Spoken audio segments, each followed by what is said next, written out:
So this is where demons come from.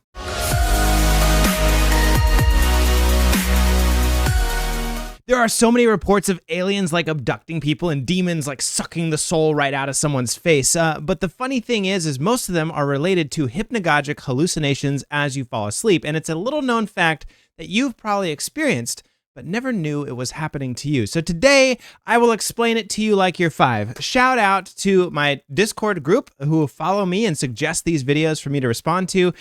Someone asked for me to explain these weird hallucination phenomenon. And so today, I'm going to make it simple, brought to you by the wonderful Dr. Brian. Dr. Brian is miserable to listen to. I've never heard of him before, but he pulls out some graphs and my eyes instantly go, "Blah." I don't want to watch this, but luckily I've got a master's degree, so you don't have to get one, and I'll explain the fun stuff and ignore the boring things. Here we go.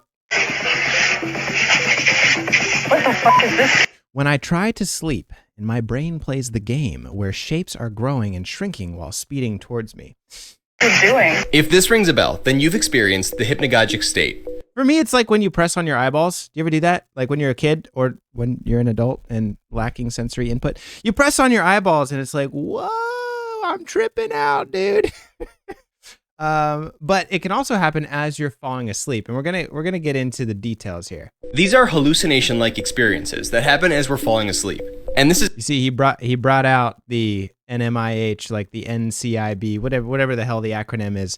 The PubMed articles, and my eyes instantly go, ugh, am I back in grad school? I thought I graduated for a reason, so I didn't have to do this shit anymore.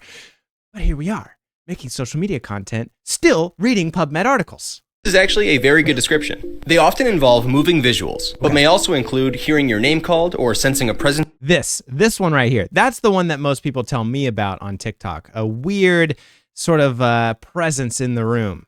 In the room, a feeling of falling, Yep. or just strange thoughts and ideas that don't really make sense. Sometimes these happen while you're awake too. We call them intrusive thoughts, or even maladaptive daydreaming is like, Google that one. That's a wild story to kind of follow. Maladaptive daydreaming. You may be surprised, even you may be experiencing that. But it's like intrusive thoughts, but to the next level. Very interesting.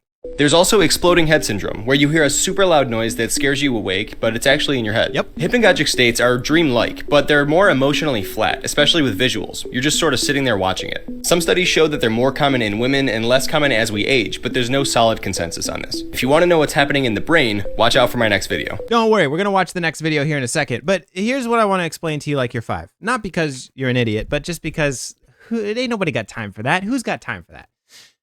Your brain does not like to be without stimulation. This is why we scroll on our phones. This is why we hate being bored. When we don't have stimulation, our brain is like, uh-oh, this is boring. This is bad. We need to be doing something. So when you close your eyes and you're in that state, when you're falling asleep, your brain starts to just dump, almost like you do when you first meet your therapist after a very long and traumatic 5 years of being without therapy, and you just dump all the shit that's happened for the past 5 years onto your therapist, which is exactly what you're supposed to do, by the way. And I love every time a client does that with me because that's what I signed up for this job for. But it's similar because your brain closes its eyes and you've just had a whole 16-hour day, if you're lucky and got 8 hours of sleep, maybe more, where you did a bunch of stuff. And even if you didn't do a bunch of stuff, there were colors, there were sounds, there were smells, there were experiences, there were bodily movements that happened throughout the day. And so you close your eyes and your brain's like, what? No more input?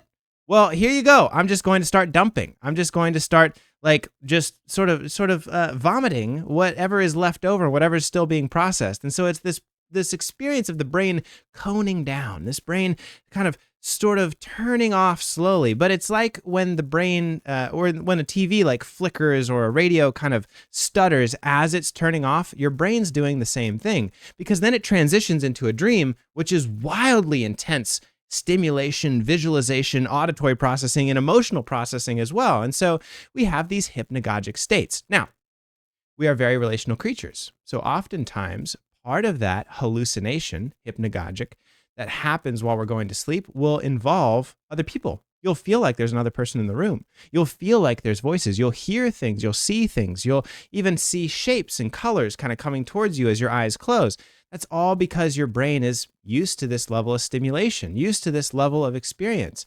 And as it's trying to cone down, it's not used to just turning it off altogether. It's winding down. And so whatever's kind of left, the remnants, will still be there. So let's listen to a little bit more about what the brain is actually doing. What's happening in the brain during hypnagogic experiences? When we sleep, we first descend into deep sleep and then come back up into REM, where we dream. But hypnagogic hallucinations happen here, at sleep onset. That's exactly what I'm talking about. Sleep onset. It's not in the deep part. It's when you're waking up and when you're falling asleep. And it's actually, there's two names for it, but they're the same kind of experience: hypnagogic and hypnopompic hallucinations. Those are the ones when you're waking up. Hypnagogic's as you're falling asleep. There's your fun word of the day. You're welcome. Which is different. This study measured blood flow during sleep onset. They found reduced blood flow in brain areas. Pulled out the brain diagram, guys. I don't know if I can handle this. Listen, it's 9 p.m. at night. It's been a long day, and we're brain diagrams. We can skip it. I'll summarize. Areas associated with movement and goal-directed action, like the premotor cortex, cerebellum, and posterior parietal cortex. Meanwhile, there was increased blood flow in the visual association cortex. This would support a model where the brain is sort of disengaging from daily activities and decision-making and entering a state of visualization. Right. Another study showed that different types of naturally, of course, hypnagogic experiences had different patterns of brain activity. For example, dreamlike images and images of people showed this flattening of EEG signals, while those moving color patterns looked like these sleep spindles. But what exactly are these experiences? One theory says that they're sort of bits of dreams that start to emerge while we're still conscious. This study found that brain activity during sleep onset actually looks more like REM sleep than non-REM sleep. See, aren't you glad you watch my videos? You see, all this stuff just to get to the same point that I told you about. Now you know it's backed up by science, but I saved you the time. You're welcome. You're welcome. Subscribe down below. If you're not subscribed, I don't know why you hate me so much, and it breaks my heart. And if there is one thing that I feel and the experience of the presence in my room, it's your hatred for not subscribing to my YouTube videos. Let that sink in. So the brain looks like it's dreaming. The reason why I personally believe this theory is that people with narcolepsy are much more likely to have these experiences. Narcolepsy is a sleep disorder where you go directly into REM sleep when you fall asleep. And it makes sense to me that if you're more likely to have these experiences when you're going straight into REM sleep, then they're probably somehow related to REM sleep.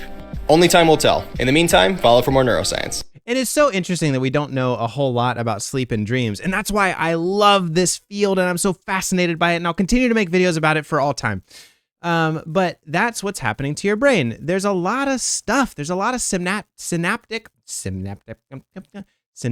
firing that's taking place as you're going about your day, and especially as you're coning down, going into sleep, firing up the REM cycle, which is incredibly restorative to help you process your emotional day, and then coming back out of sleep. And so those parts, the beginning and ending, are the transitions. And sometimes you get a little bit more dream, and sometimes you get a little bit more waking as you're going through that transition. It's the blending of waking life with dream life, of internal reality with external reality, and you get some really cool experiences. One of my favorite things is all of the experiences, all of the eyewitness reports of aliens abducting you.